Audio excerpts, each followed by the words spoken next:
Hello guys, welcome back to internal topic. North east India की series में आप सभी लोगों का स्वागत है। आज हम बात करने वाले हैं नॉर्थ ईस्ट इंडिया की सबसे बड़े और द्वितीय सबसे बड़े क्षेत्रफल वाले स्टेट के बारे में, जो अपनी साय, मुगा रेशम, काजीरंगा नेशनल पार्क और वन हॉर्न वाले डायनोस के लिए जाना जाता है। यस, हम बात कर रहे हैं नॉर्थ ईस्ट इंडिया की सबसे डेवलपिंग स्टेट असम के बारे में। असम, जिसकी सांस्कृतिक पहचान अहोम किंगडम, जिन्होंने मुगल को 17 बार वार में परास्त किया और मुगल एम्पायर के बाद सेकंड किंगडम बने, जहां पर मुगल ने कभी कब्जा नहीं कर पाया। लेकिन इसके बारे में ज्यादातर लोगों को पता ही नहीं है। अगर आप लोग चाहते हैं कि हम इस पर आप लोगों को विस्तार से बताएं तो इस वीडियो को कमेंट जरूर करें। बिहू असम की मेन मुख्य त्योहार है और ये बिहू ही पूरे दुनिया में फेमस है।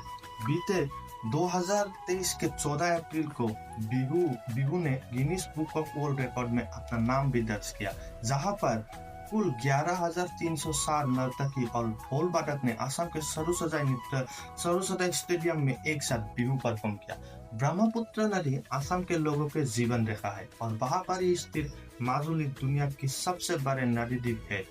भारत के 3 वर्ल्ड हेरिटेज साइट भी मौजूद है, जो है काजीरंगा नेशनल पार्क, मानस वाइल्ड लाइफ सेंचुरी और सराइदेव मैदान। असम के मुगा सिल्क, काजी नेमू, आसाम टी, जोहा राइस, बोकासाओ, गामोसा, तेजपुर लीची, बिहू ढोल और असरकंदी टेराकोटा क्राफ्ट जीआई टैग मिलने वाला प्रोडक्ट है।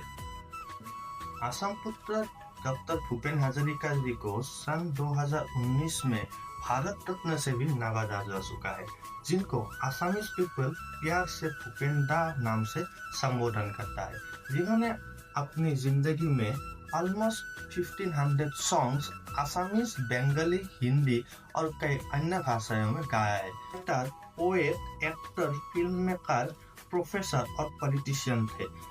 उनकी सम्मान में 13 सितंबर 2025 को इंडिया के प्रधानमंत्री नरेंद्र मोदी ने उनकी 100वीं जन्मतिथि पर गुवाहाटी में उनके नाम पर 100 रुपीज का कॉइन भी इनागुरेट किया। असम के बारे में एक शॉर्ट्स में ही पूरी जानकारी देना लगभग इम्पॉसिबल है, इसीलिए हम आप सबके लिए असम के ऊपर एक लॉन्ग वीडियोस ला रहे हैं और आप लोगों से यही दरखास्त है कि इस वीडियो को आप लोग लाइक, कमेंट और चैनल को सब्सक्राइब जरूर करके रखें। Thank you.